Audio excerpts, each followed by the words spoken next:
rose 14.8% from last year, while buyer showings are off 5%. It's Friday, August 30th, 2024. I'm Kimberly Barton, broker-owner of Kinetic Realty. This is the Maryland Eastern Shore Report. Inventory rose again this week to 1,694 homes for sale, with 102 due on the market soon. 146 homes went under contract in 23 days. 93 sold this week at 96.7% list to sold ratio and in 22 median days. 99 homes for rent are available at $2,200 median dollars per month.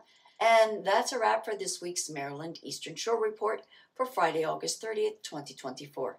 Thanks so much for tuning in. Enjoy your weekend. I'll see you next week. Take care.